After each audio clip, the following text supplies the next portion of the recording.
Сәлеметсіңдер ме, балалар? Бүгін біз 31-ші сабақпен танысатын боламыз. Қазақстанның шығысы мен оңтүстігін биік таулар қоршап жатыр. Оларды картаға мынадай ретпен түсіруге болады. Шығысында Алтай таулары, Сауыр Тарбағатай жоталары.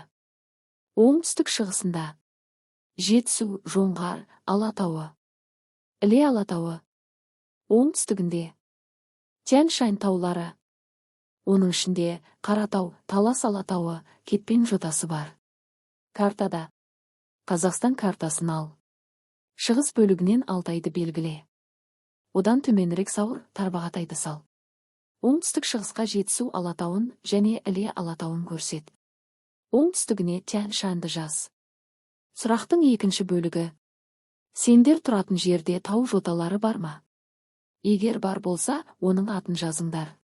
Мысалы, Алматыда Іле Алатауы, Таразда Талас Алатауы, Шымкентте Қаратау, Өскеменде Алтай, Талдықорғанда Жетісу Алатауы.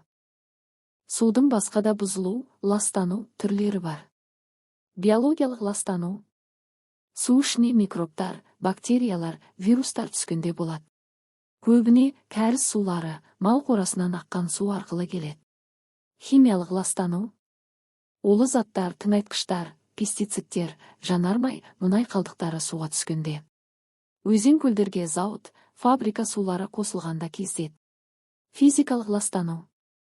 Су лайланып ішіне құм, топырақ, қоқыс, пластик түскенде. Қоқыс тастау, құрылыс жұмыстары кезінде болады. Жылулық ластану. Жылы су өзен көлге төгілгенде судың температурасы көтеріледі. Бұдан балықтар мен су жануарлары зардап шегеді. Мұнаймен ластану. Мұнай, бензин төгілсе, су бетінде қабық пайда болады. Оттегі өтпей, тірі организмдер өледі. Сендердің тұратын жерлерінде көбіне кездесетіні. Қоқыспен ластану. Лайлану. Мал суаратын жерлерде биологиялық ластану. Егістік болса, химиялық ластану. Ол туралы нені білу керек? Судың ластануы адам денсаулығына зиян. Балықтар мен өсімдіктерге қауіпті. Ішуге жарамсыз етеді. Суды қорғау үшін қоқысты суға тастамау. Кәріз суларын тазарту. Улы химикаттарды дұрыс пайдалану. Су көздерін қорғау аймақтарын сақтау.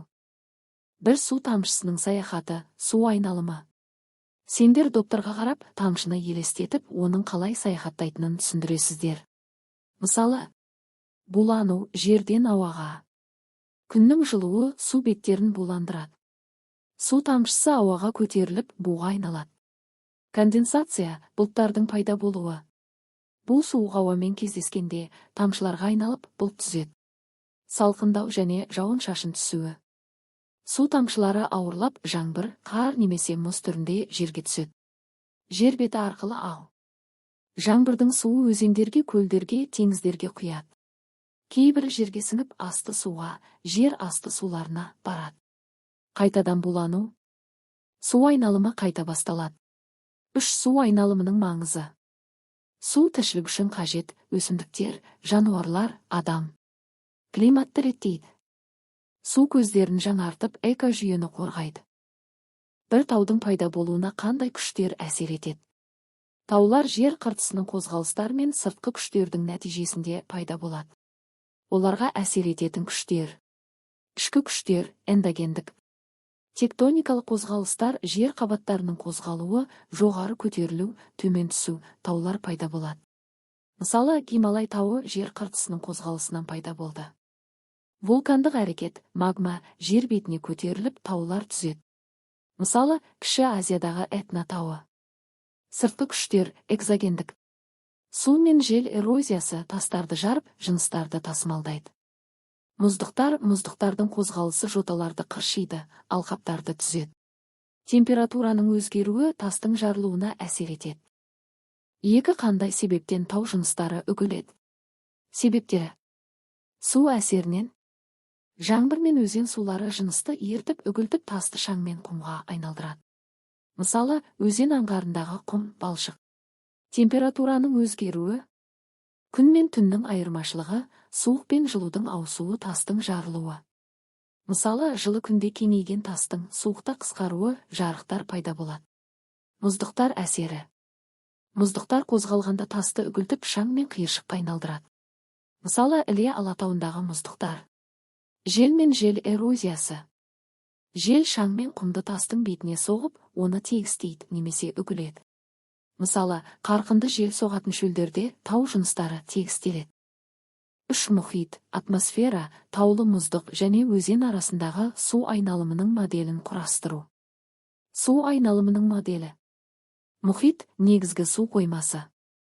Булану күннің жылуы суды буға айналдырады. Атмосфера су буы бұлт түзеді. Жауын шашын, жаңбыр, қар, мұз тауларға және жер бетіне түседі. Таулы мұздық, жауын мен қар мұздыққа жиналады, жыл сайын баяу ериді. Өзен мұздық пен жаңбыр сулары өзенге құяды. Мұхитқа қайта оралу, өзен сулары теңізге барып, айналым қайта басталады. Сипаттау. Мұхит – судың басты көзі. Атмосфера су буын тасымалдайды.